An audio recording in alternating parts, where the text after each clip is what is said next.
이번에는 중요한 이슈를 새로 고침하겠습니다. WS 리프레시 신광섭 MBN 골드 매니저 나왔습니다. 안녕하세요. 네, 안녕하세요. 신광섭입니다. 크리스마스가 끼어있는 주간인데 첫날은 좀 분위기가 싸합니다. 중국이 지준율에 이어서 대출금리까지 내렸는데 불구하고 오히려 그 뉴스 나오면서 낙폭이 깊어졌는데요. 포인트 한번 짚어주세요. 네, 맞습니다. 지준율 인하부터 시작을 해서 네. 이제 공식적으로 이제 피셜이 나왔죠. 오피셜. 금리 인하까지 단행하는 모습이 나왔는데 일단 우려감들이 좀 있는 것 같습니다. 네. 일단 사실 전 세계적으로 지금 뭐 뉴질랜드부터 시작해가지고 뭐 금리 인상을 단행했던 국가들이 이제 오히려 좀 있었는데 네. 그리고 미국도 마찬가지로 테이퍼링 이후에 이 테이퍼링을 6월에서 3월로 이제 좀 그 앞당기고 그리고 금리 인상으로 진행을 한다 이렇게 나오고 있는 상황에서 오히려 역으로 좀 뒤로 달리는 모습을 좀 보이다 보니까 오히려 중국 경기 하강 압력 관련된 부분들이 좀 돋보이면서 특히 우리 같은 경우에는 대중 수출 국가 1위지 않습니까? 그래서 그에 대한 영향을 오늘 특히 코스피 시장에서 많이 받고 있다 이렇게 좀 표현을 좀 해드리겠고요. 네. 오전에 특징적인 종목들은 뭐 식스팩에서 다 나온 것 같습니다. 그러니까 뭔가 한 개 섹터가 주도하는 그런 테마에 대한 장세가 아니고 그냥 개별적인 종목의 이슈, 뭐 동징 세미캔도 그렇고 뭐 여러 가지 종목들도 마찬가지로 개별적인 뉴스 플로우로 올라가고 있는데 상한가를 좀 이제 말아가지고 이제 이게 상한가가 풀리는지를 봐야 될 것 같아요. 네. 그래서 어쨌든 뭐 상한가를 못 가는 종목들은 오히려 오후장 돼서는 윗꼬리를 달고 좀 밀릴 가능성도 배제하지 말자라고 말씀드리고 싶기 때문에 불확실성이 계속해서 가중되는 이러한 장세에서 우리가 지금 트레이딩을 하고 있다. 이렇게 오전 포인트 한번 잡아드렸습니다. 알겠습니다. 투자 시스펙을 담당했던 강성호 아나운서 합류했습니다. 네, 안녕하십니까? 참 안타까워요. 시장이 좋다면 이 투자 식스팩에서 강성호 아나운서가 이 타이틀을 뽑아내는 게 참 재밌잖아요. 아, 네. 그럴 때도 있죠. 그 진부제까지 오늘 저도 처음 알았어요. 네. 여기 또 또 진부제님. 오너셔가지고 오픈하셨군요. 저 일부러 안 했거든요. 아, 그런가요? 네. 어쨌든 모두가 진부제가 되는 그날까지 달려보도록 할 텐데 네. 오늘 첫 번째 주제는 이게 너무 불확실한 포인트들이 많은 것 같아요. 네. 주말 동안에 오미크론 그리고 미국도 사실은 오늘장 열려봐야 알겠지만 이틀 그러니까 목요일 금요일 상당한 변동성을 보였거든요. 네, 맞습니다. 그런 영향인지 때문인지 몰라도 우리 증시 오늘 생각보다 낙폭이 좀 깊어지고는 네. 있습니다. 일단 오미크론부터 한번 짚어볼까요? 오미크론이 확산 속도가 빠르다라는 거는 이미 다들 알고 있는데 네. 이게 생각보다 너무 빠르고 뭐 경우에 따라서는 사망자까지 이제 나오다 보니까 또다시 이제 증시 발목을 잡는 거 아니냐 이런 우려들이 다시 올라오고 있거든요. 네. 어떻게 해석해야 될까요? 일단 저는 이제 개인적으로 봤을 때는 네. 이제 오미크론 관련된 부분들이 증시의 발목을 잡는다고는 그렇게 크지 않다고 좀 보고 있습니다. 네. 이유는 일단은 미국 시장에서 보여줬던 건데요. 사실 미국 같은 경우에는 전반적으로 이제 다우존스가 급락이 좀 나왔었죠.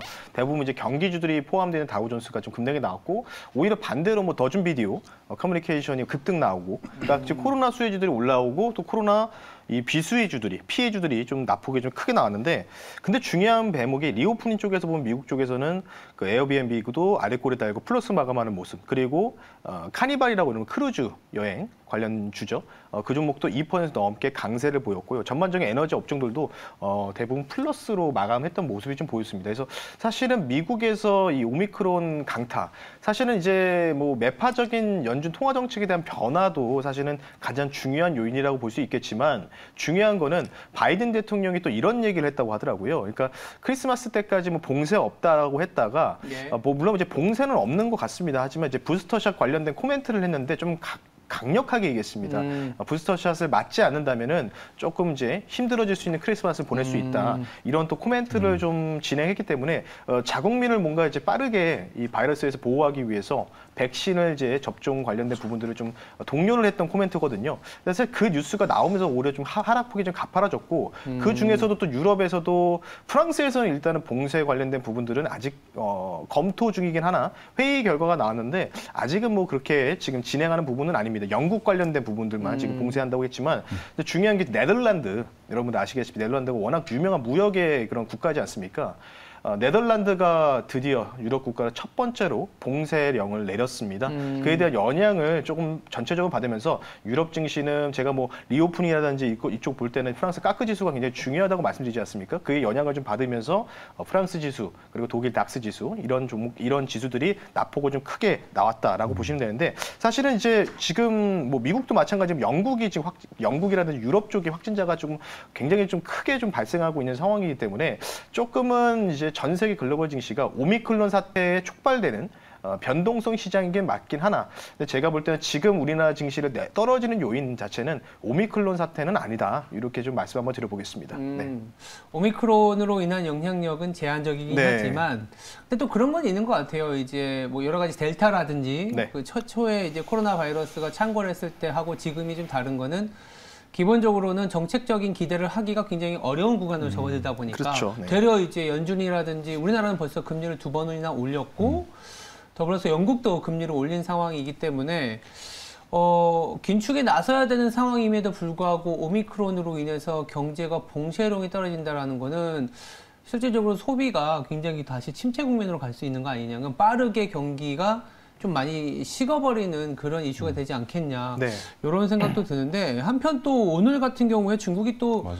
우대금리라고 대출 우대금리를 발빠르다라고 할 수 있겠죠. 지지율 내린 지 얼마 안 되는데 바로 또 LPR이라 그래서 단기 이제 대출 금리를 내렸는데 오늘 하루만 놓고 보면 악재로 해석이 되는 것 같아요. 이걸 어떻게 봐야 될까요? 근데 사실 이제 중국 입장에서는 좀 반대로 갔어요. 그러니까 이제 코로나 팬데믹이 이제 터졌을 때도 중국장에도 연휴 때 10일 정도 거래 정지가 네. 거래 정지는 아니고 그냥 휴장이었기 때문에 네. 그 이후에 개파락이 아마 제 기억으로는 마이너스 10% 이상 개파락하고 근데 그 전에 이제 금리 관련된 부분이 좀 부양책을 좀 내놨었거든요. 관련된 부분에서 조금 먼저 선제적으로, 그러니까 그 전에부터 사실 코로나 팬데믹이 터지기 전부터는 사실 미중 무역 분쟁이 사실은 중국의 경기를 많이 괴롭혔던 요인 때문에 네. 여기에서 만약에 돈을 만약에 더 풀어버리는 사태가 발생하면은 이 규제라든지 부분들을 좀 반대로 봤을 때 완화적 스탠스를 취하게 보면은 중국 경기가 사실 더 힘들어질 수 있는 상황이었거든요. 근데 그런 상황에서 코로나 바이러스가 터진 상황이기 때문에 최초에 터졌으니까 오히려 그렇게 크게 돈을 풀진 않았었습니다. 전 세계적으로 봤을 때. 제일 많이 푼 국가가 제가 알기로는 뭐 미국 그렇죠. 뭐 이런 식으로 진행이 됐기 때문에 그에 대한 영향이라고 좀 보시면 좋을 것 같고요. 그래서 실제로 중국 정부가 21년도 통계 자료를 딱 보니까 예. 부채 대비해서 GDP 관련된 부분, 그러니까 부채비율이 얼마큼 줄어드느냐 21년도에 그 긴축 정책으로 약 대략적으로 10% 정도가 좀 줄어들었다고 통계 자료가 나와 있거든요. 근데 이에 대한 부분들 그리고 추가적으로 이제 여름에 이제 인터넷이라든지 뭐 교육 산업 그리고 전반적인 반독점 규제 관련된 부분들이 중국의 경기를 좀 뭔가 이제 주식시장을 많이 얼어붙게 한 요인은 마찬가지가 있긴 하지만 전반적으로 지금 중국 입장에서는 이 규제 강화와 관련된 부분들을 어느 정도 이제 조금씩은 좀 풀어주려는 스탠스를 좀 보이고 있다고 저는 판단을 하고 있거든요. 네. 이 대표적인 부분들이 일단 첫 번째 같은 경우에는 이 규제 강화도 있지만 이 규제를 어느 정도 서서히 어떻게 하고 있냐 국영기업을 만들거나 또는 국영 합작기업을 만드는 이 스탠스로 좀 취하려고 하는 듯한 모습이 경제공작회의에서 좀 나왔고요. 네. 그래서 아마 경제공작회의에서 안정이라는 단어를 한 16번, 17번을 이야기했던 거 아닌가 이렇게 생각이 들고 있고요. 지금 이제 중국에서는 가장 큰 문제가 이제 바로 탈탄소화 이런 부분이라고 보시면 되는데 이 탈탄소와 관련된 노력 이 자체가 계속해서 스텝 바이 스텝으로 증진이 되고 있습니다. 근데 실제로 지금 보면은 제가 자료를 준비 못했지만 간단하게 제가 읽어드릴게요. 예. 지금 중국에는 대부분 이제 국영기업들과 국영합작기업 그리고 외자기업, 민간기업 이렇게 네 가지로 카테고리를 구성할 수 있는데 이 국영기업 같은 경우에는 실적이 오히려 고공행진을 하고 있습니다. 실제로 이제 중국의 이제 공업 이 지수, 국영기업 공업 지수 섹터를 보면은 전년 동기 대비해서 42% 늘어난 8,117억 위안 정도를 달성했고요. 국영 합작기업은 25% 넘게 이익이 증가했는데 반대로 지금 외자기업, 민간기업은 소폭 한 10% 미만으로밖에 이익 증가가 되지 않았다. 그래서 아마 지금 여러분들 제가 말씀드리는 부분들이 어떤 이유냐면 중국이 지금 규제를 어떤 기업 위주로 하고 있느냐. 국영기업이나 국영 합작기업에다 진행하고 있지 않고 있습니다. 그러니까 민간 기업들, 헝다도 마찬가지라고 볼 수가 있는 거겠죠. 그래서 헝다도 아마 국영 합작이라든지 국영기업으로 전환을 시키지 않을까 이렇게 생각이 들기 때문에 저는 개인적으로 지금 경기 수축국에 지금 뭔가 접어들 것 같은 이런 스탠스가 좀 나오기니까 중국에서는 좀 발빠르게 제스처를 취한 것 같고 이에 대한 부분들을 단기적으로, 그러니까 우리나라 증시라든지 이머징 마켓이 사실 중국의 1등이지 않습니까? 근데 지금 중국이 뭔가 갑작스럽게 지준율부터 시작해가지고 우대금리까지 인하하는 부분이 나왔기 때문에 단기적으로는 조금은 악재로 받아들이면서 오는 지수를 전반적으로 끌어내리고 있다. 근데 중요한 거는 중국에 대한 이런 인하 문제도 뿐만 아니라 지금 미선물도 강하게 지금 하방 압력을 받고 있거든요. 거의 뭐 1% 가까이 하락 낙폭을 좀 보이고 있기 때문에 전반적으로 여기저기 끼어있는 우리나라 증시의 이 상황이다. 이렇게 좀 말씀드리고 싶습니다. 네. 상당히 또 오랜만에 어려운 주제 이야기가 오고 가고 있는데 일단 지난주까지도 미국이나 뭐 영국이나 테이퍼링해서 영국은 올렸잖아요, 금리를. 근데 중국은 좀 거꾸로 이제 가는 건데 좀 더 풀어서 우리나라에 어떻게 영향을 받을지가 더 궁금한데 그렇죠. 좀 더 쉽게 설명해 줄 수 있으실까요? 우리나라에 영향을 받는 거라면은 우리나라 원화가 추가로 약해질 수 있느냐, 강해질 수 있느냐. 만약에 중국이라는 나라의 정책이 우리나라의 원화를 강하게 할 수 있다 그러면 원화가 강세로 가면서 외국인이 우리나라 증시로 오고 대형주라든지 이제 지수가 상승의 어떤 방향을 잡을 텐데 오늘만 놓고 보시면 벌써 1190원에 가까이 원화가 약해지고 있는 상황이잖아요. 그러니까 중국의 정책이 원화를 약하게 만들고 있다라는 거죠. 왜 그럴까라고 생각해 보면 지금 유럽도 오미크론 때문에 수요가 부진해지는 상황이고 미국도 왜 선물이 빠지냐 그러면 기준금리라든지 여러 가지 인플레이션 압력 때문에 실질 소득이 빠지는 상황에서 이 바이든의 재정 정책이 이제 조 맨친 의원으로 인해서 약간은 이제 장애물을 만나다 보니까 내년 1분기에 대한 GDP 수요가 좀 내려갈 것 같고 중국 입장에서는 미국의 금리가 올라가는 상황에서 중국은 지금은 추가 수요를 유발시키는 정책이 아니라 뭔가 유동성의 문제가 있는 것들을 막고 있는 단계인 거죠. 그래서 중국의 위안화가 왜 이렇게 강했냐라고 하면은 내수가 안 좋았기 때문에 강하다. 이렇게 되게 아이러니하잖아요. 그 무슨 얘기냐면 수출은 잘 되고 그나마 되니까 수출은 되는데 이제 내수가 안 되다 보니까 수입이 안 되다 보니까 무역 수지는 쌓인 거예요. 그러니까 위안화가 그렇게 흔들릴 만한 쇼패팅을 할 만한 상황은 아니었던 거죠. 근데 여행도 안 나감에도 불구하고 내수는 그렇게 강하지가 않은 거죠. 국내에 있는 내수가 강하지 않은 상태에서 기업들은 뭐 하고 있느냐? 기업들은 현금을 마련하고 있습니다. 즉 위안화를 사고 있다는 거죠. 헝다라든지 부채가 굉장히 많았던 기업들이 부채 비율을 감당하기 위해서 줄이기 위해서 정부의 어떤 그 가이드라인이 있었잖아요. 그래서 그 위안화나 현금을 마련하고 있는 거예요. 그래서 위안화에 대한 포지션이 강해지는 게 한국의 원화의 강세로 이어지지 않는 거죠. 한마디로 중국은 지금 추가 수요 유발이 아니라 위험을 조금은 컨트롤하는 단계다라는 거고. 근데 오늘 왜 전 세계가 잘 빠지냐? 유럽은 오미크론 봉쇄 때문에 수요가 좀 둔화될 것 같고 중국은 이런 추가 수요 유발이 아니라 미국은 이제 조맨친이라든지 기준금리 인상으로 전반적인 수요가 좀 다운되는 듯한 느낌 때문에 시장이 조금은 하락하고 있다라고 저는 해석을 하고 있고요. 그렇다면은 우리가 이제 좀 고민은 이거예요. 니네들이 그렇게 얘기하는 만큼 시장에서는 다 반영된 거 아니냐? 아니면 연말에 대한 기대를 그래도 가져볼 만한 것들 중에 하나가 우리나라 같은 경우에는 이제 좀 2,900 초반까지 가면 또 배당에 대한 기대를 할 수 있는 거 아니냐. 그렇죠. 미국도 항상 연말에 이제 쇼커버 공매도를 청산하기 위해서 쇼커버가 있는데 이런 올라가는 것도 있는 거 아니냐. 산타랠리 조그맣지만 이런 기대를 하는 부분도 있거든요. 네, 맞습니다. 근데 지난번 좀 정정을 좀 해드리는데 제가 지난번에 배당나기를 28일로 말씀드렸는데 다시 보니까 29일이더라고요. 네, 28일까지 갖고 있어야. 네, 기산일이 그 28일이고 29일인데 제가 뭐로 하루 좀 더 일찍을 해서 일단은 좀 정정 사과의 말씀드리고요.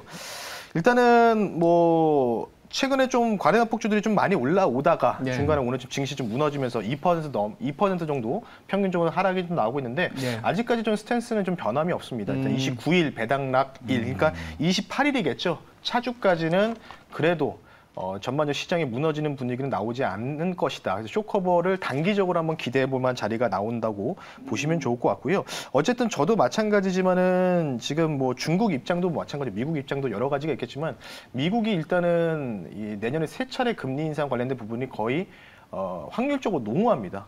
거의 확정적이라고 좀 보시면 좋을 것 같기 때문에 그에 대한 부분의 변동성 그리고 오늘부터 미국장이 굉장히 중요할 것 같습니다. 지난주 이제 금요일 날 미국 옵션 만기가 끝났기 때문에 시카고 거래소에서 과연 이에 대한 부분들이 어느 정도 또 포지션의 변화가 있을지. 그러니까 이번 주부터가 진짜 미국 시장이 결정되는 장이다. 이렇게 좀 말씀드리고 싶기 때문에 미국에서 평탄한 흐름을 그래도 견제하는 모습이 나온다면은 버텨주는 모습이 나온다면은 29일, 그러니까 28일까지는 단기적인 쇼커버를 어느 정도 기대가 된다. 이렇게 좀 말씀드리면서 마무리하겠습니다.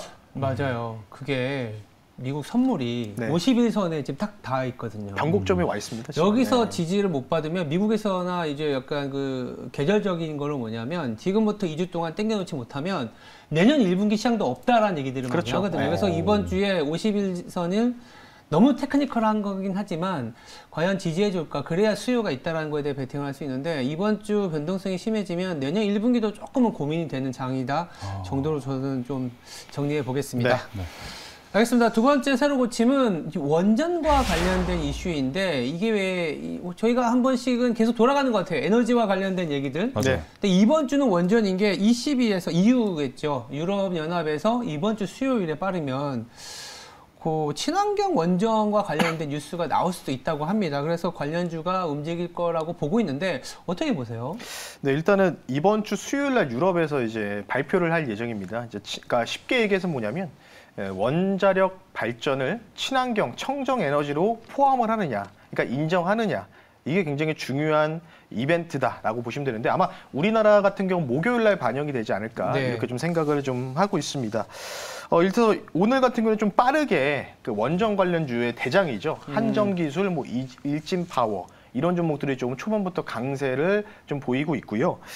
지금 이 친환경 원전 관련된 부분의 내용을 간단하게만 조금 말씀을 좀 드리면 친환경 현재 예산이, 그러니까 지금 배출권 관련 다 포함한 예산이 그러니까 유럽 같은 경우에는 1,300조 원 정도 되는 규모의 이 예산 집행 금액이라고 하는데 만약에 원자력이 청정 에너지로 친환경 에너지 인정받으면 이 예산에서 조달이 가능하겠죠. 예. 그러면 이제 지금 프랑스에서는 뭐 소형 원전 모듈이라든지 SMR 관련된 부분을 계속 지금 뭔가 준비를 하고 있지 않습니까? 그러면 다양하게 모든 국가들이 좀 더 이 원전을 좀 친환경적으로 접근할 수 있고요. 지금 유럽 같은 경우에는 대결 구도가 딱 있습니다. 프랑스랑 독일 이렇게 지금 양대 상립이라고 보시면 되는데 친환경 에너지에 대한 비율이 많은 국가가 바로 독일이겠죠. 네. 독일이 특히 이제 태양광 패널이라든지 이쪽을 많이 좀 설치를 한 상황이지 않겠습니까? 프랑스는 원전에 대한 비중이 좀 높은 상황이고 그래서 아마 지금 뭐 독일 입장에서 독일이라든지 지금 뉴스가 나온 보도 보면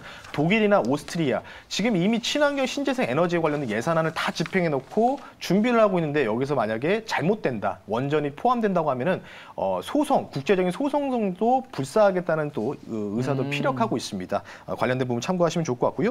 현재 앞서 우리 앵커님의 오프닝 차트죠. 탄소 배출권 관련된 부분인데 현재 거래 비중의 1등이 바로 유럽입니다. 유럽 88% 넘게 1위 거래 비중을 차지하고 있다고 좀 보시면 좋을 것 같고요. 그래서 아마 탄소 배출권이 중요한 대목이지 않을까 이렇게 싶고 잠깐 자료를 한번 하나 딱 간단하게만 띄워드리고 좀 말씀을 마무리할 텐데 지금 뭐 러시아, 우크라이나 침공 관련된 뉴스도 나오고 뭐 유럽도 지금 많이 추워지고 있다 보니까 한번 화면 보겠습니다. 지금 이제 유럽의 천연가스 가격 추이인데요.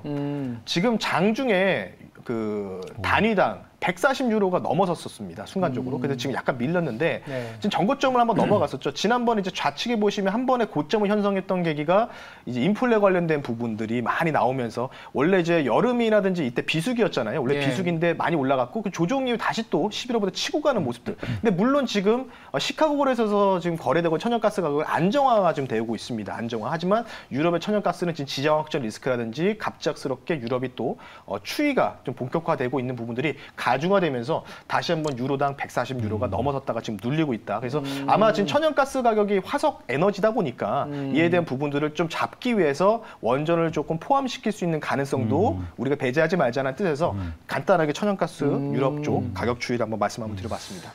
그렇게 이제 신재생 에너지라는 카테고리에 원전이 딱 들어가게 되면은 원래 그 안에 있던 신재생 에너지 카테고리 원래 안에 있던 뭐 친구들이 있을 거 아니에요. 네. 그 친구들의 앞으로 대응 전략, 영향력은 어떻게 보시나요? 친구들이라고 하니까 뭔가 되게 친화적이네요. 네, 제가 또 좀 미화를 해봤습니다. 네, 알겠습니다.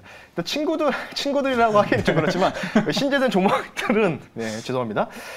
일단은 조금은 그에 대한 압력을 좀 받고 있는 거죠. 그러니까 최근에 좀 유럽 같은 경우 천연가스가 고경 행진하고 있던 부분 때문에 앞서서 말씀드렸던 대로 그래서 원전이 포함될 수 있는 가능성들이 계속 그리고 글로벌적으로도 지금 원전에 대한 부각 가능성들도 계속 나오고 있지 않습니까? 중국도 지금 2030년까지 대규모로 짓겠다고 공언한 바가 있기 때문에 그래서 아마 단기적으로 지금 영향을 받는 것 같은데 문제는 이제 수요일 날 저녁에 이 유로의 이거 EU에서 발표될 내용이 관건이겠죠. 그래서 단기적으로는 아마 이 신재생 에너지 관련주들은 조금은 빠질 수 있고 원전 관련주는 좀 상승이 좀 나올 수 있겠죠. 기대감으로. 근데 만약에 뉴스가 원전 에너지에 대한 포함에 대한 비중이 생각보다 적다. 이런 부분이 나오면은 오히려 신재생 에너지들이 강세를 보일 수 있는 발경이 좀 되지 않을까 싶기 때문에 단기적으로 원전 관련주 기대감은 올라갈 수 있겠지만은 반대라고 보시면 좋을 것 같아요. 그래서 그에 대한 부분들을 여러분들 좀 참고하셔서 수요일 날 모든 게 결정다니까요. 수요일까지. 저도 알 수가 없는 부분이기 때문에 수요일 날 그 결과를 여러분들 한번 지켜보셨으면 좋겠습니다. 네. 단기적으로 말씀해 주셨는데 단기적으로 또 우리 원전 네. 승부를 또 걸어볼 만한 PT 종목 그러니까요. 또 있을까요? 네, 그래서 종목이나? 오늘 이제 한정기술이라든지 뭐 이런 네. 종목들 대장 역할을 했던 종목들이 강세를 좀 맞아요. 보이는데 예. 그래서 이제 그 한정기술하고 같이 계측기 제조 사업을 영위하고 있는 기업을 가지고 나왔습니다. 예. 두 글자입니다. 현재가 저는 8,140원에 실시간으로 편입한다라고 말씀드리고 싶고요. 네. 바로 PT 종목이네요. 네, 오늘 바로 PT 종목 가겠습니다. 어. 종목은 우진이라는 네. 기업을 한번 실시간으로 소개를 시켜드릴 수 있도록 하겠습니다. 이 종목 8,140원에 편입한다라고 말씀드리겠고요. 이 종목 네. 옛날에 편입 안 했었는데 채팅창에 네. 증광선 매니저님 편입한 적 한 번도 없는데 증광선 매니저님 저 우진 어떻게 해야 돼요? 막 이렇게 올렸던 게 기억이 나던데. 네, 저는. 그래서 일단 가지고 나오진 않았고요. 그래서 가지고 나온 건 아니고 네네네. 그래도 수요일까지는 기대감으로 말씀드리고 싶은 종목이기 때문에 단기적으로 한번 접근하자라고 말씀드리고 싶고요. 네. 계측기 만드는 회사라고 좀 보시면 좋을 것 같고요. 한전 산업과 같이 이런 거래를 하고 있는 회사라고 보시면 좋을 것 같고 중요한 거는 이제 22일 날 저녁에 원전이 이제 친환경 에너지에 포함이 되느냐 굉장히 그게 좀 관건인데 그에 대한 기대감으로 저희가 볼 때는 수요일까지는 단기 상승이 나오지 않을까 싶은데 네. 아마 비중이 좀 크지 않지만 그래도 포함은 되지 않을까 이렇게 좀 조심스럽게 생각을 하고 있기 때문에 이 종목을 가지고 나온 배경이다라고 좀 보시면 좋을 것 같기 때문에 이 종목은 다시 한번 말씀드리지만 수요일까지 움직임이 안 나오면은 조금 목표가 손절가 상관없이 매도 의견을 권유해드리면서 2박 3일 코스라는 점 분명히 여러분 다시 한번 제시해드리겠고요. 차트를 보면서 가격 전략을 좀 빠르게 말씀드리겠습니다. 네. 자, 3일, 그러니까 수요일까지 보는 종목입니다. 그래서 그 이상으로 끌고 가는 전략은 좀 삼가해 주시기라고 말씀드리고 싶고요.